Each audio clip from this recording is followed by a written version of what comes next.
we're given that sine of theta is 2/3, and we're in quadrant 1, apparently.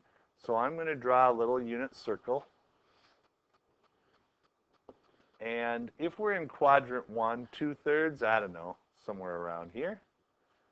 And this is opposite over hypotenuse.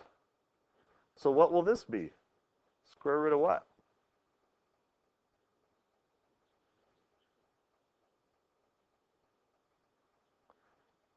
Nine minus 4 is 5, right? Okay, so I'm going to make my coordinate right here, put it in purple. The sine is the y, 2/3. To get the x, we just say what? Turn to your neighbor real quick, tell him what x is. What is it as a ratio?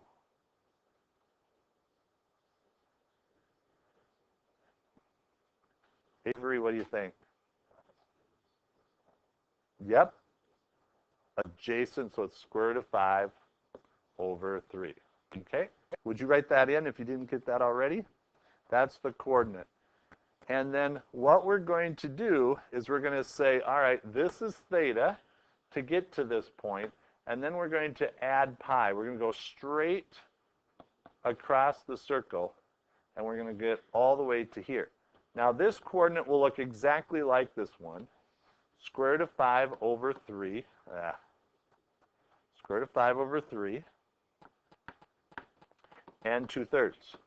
But what's different is they'll both be negative. So what's the sign? Yeah. Good question. It's right here. 0 and pi over 2. All takes a while to get used to. So now, if this is negative square root of 5 over 3, negative 2/3, and we're looking at the sign, which one do we pick? A or B? B, yep. So this will be negative 2/3. That's all it is. Then for part B, it says the sine of 2 pi minus theta. So we're going to go all the way around. Let's go dashed here.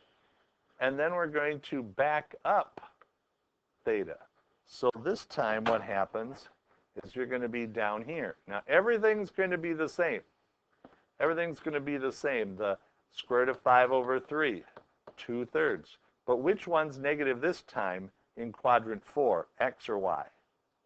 The y is. So now, what's the sign of 2 pi minus theta?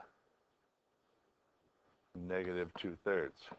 Isn't it interesting that the sine of pi plus theta is equal to the sine of 2 pi minus theta? Isn't that interesting that those are equal?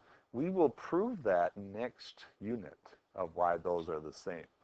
And kind of interesting stuff. And then pi over 2 plus theta.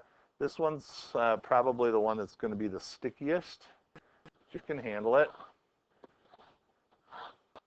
Here's pi over 2, and then here is my theta, plus an additional theta. Now, this theta here was square root of 5 over 3, comma 2/3.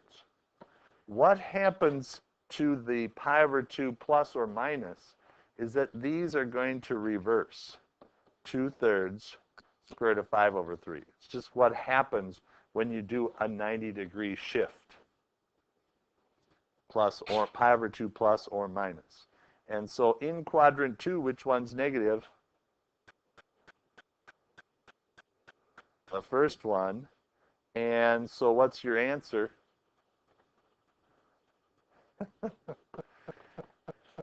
You think I get any joy out of making all those the same answer? Yeah, I do.